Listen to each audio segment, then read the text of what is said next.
Ito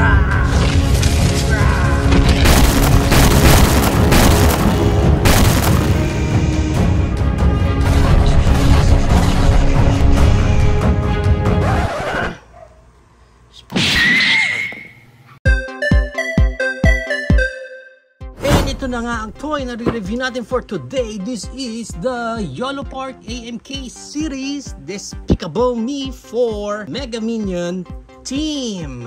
Now, bago tayo mag-start sa review natin for today, special shoutout muna sa YOLO Park for sending these minions para reviewin natin dito sa channel. So, once again, YOLO Park, thank you so much for sending this. Now, pag meron na kayo nito, ganyang klaseng packaging ang meron siya sa harap and sa likod and sa gilid and sa kabilang gilid, sa ibabaw and sa ilalim. Now, pag na-unbox natin dito si Team, may kasama lang ulit tayo ditong cardboard ng mga QRs ng YOLO Park para sa kanilang customer service. And we have here yung manual ni Team. Moving right along, naka-clamshell pa dito si Team. So right now, i-assemble na natin siya. Yung eyes dito, naka-main body. Ito na lang sleepy head. Eyes. Yan. Oh, magnet siya, magnet. Dalawa yung options ng hands dito. Yung isa wobbly, as in talagang walang wire. I think pwede mo yata mahatak-hatak yan. Para siyang rubber lang. Pero this one, ito naman yung may wire. Okay, gamitin na lang muna natin itong may wire. Open yung hands.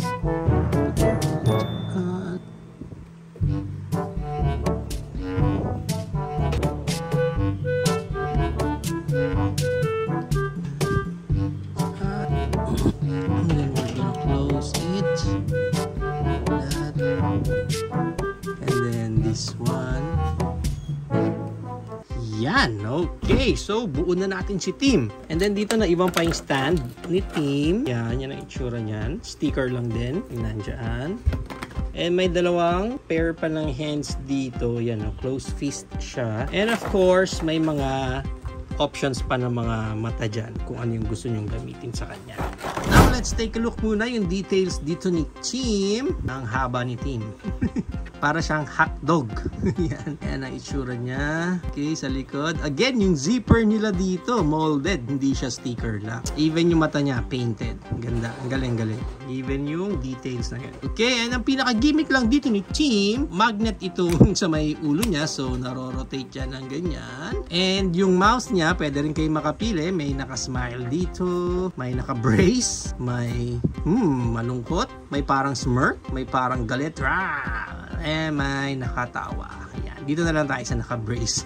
And yung kamay niya, ayun, naka-alamber yan. So, wired yung pinakakamay niya. So, pwede nyo ma-position yan sa whatever position na gusto ninyo. Yung paa niya, pwede nyo ma-articulate yan. May back kick na ganyan, may high kick na ganyan. And naka-peg din yung mismong paa. So, pwedeng ma-up and down. Yung pinakapaa niya, may swivel din. Kasi nga, ball jointed naman yan. Actually, pwede siya mag-bandam split ganyan yung itsura ng bandam split niya. And pag nilagay natin siya dito sa kanyang pinaka-stand, yan ang magiging itsura dyan ni Team.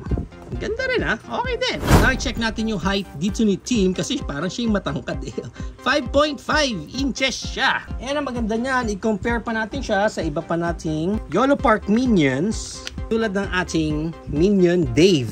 Maganda dyan, dun sa stand nila, pwede nyo i-connect yan sa bawat isa. Ayan, ayan no. Pwede nyo i-connect ng paganyan or pwede nyo dyan i-connect yan.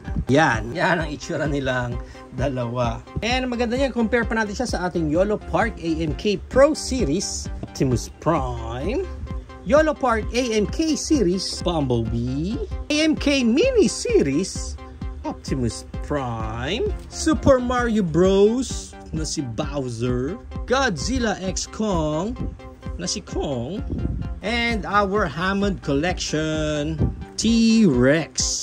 Yan, naging boss din nila yan, di ba, yung T-Rex? So yan ang ating high comparison.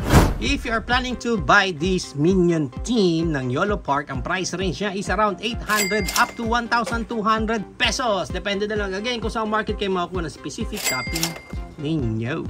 There you have it now guys. Ito na ang ating YOLO Park AMK series Despicable Peekaboo Me 4 Mega Minion Team. What do you think of this minion? Is it go for you or a no for you? Whatever thoughts, please comment it down below. But again, for me, itong minion na to is super enjoyable na figure. From the build itself, hindi kayo mahirapan mag-build. Even yung mga anak ninyo or mga kids, kayang-kayang i-build to. Napaka-simple niya. Hindi siya ganun ka-complicated. Wala ka nang kailangan ikdikit ng mga stickers. Ang maganda dito sa mga minions na to, hindi lang sila basta figures lang. May mga gimmicks din talaga sila. Tulad nito, meron siyang magnet dyan sa mata, interchangeable yung eyes niya, even yung mouth niya, pwede mong palitan, rotate din yung pinaka-head niya dyan, wired yung kamay niya, may extra mga eyes pa siya, ng mga hands dyan, and articulated mismo yung paa niya. Hindi ka man mahilig sa mga ganito klaseng figure, but I think mag-e-enjoy ka pag nakahawa ka ng isa. How much more pag dalawa na yung meron ka.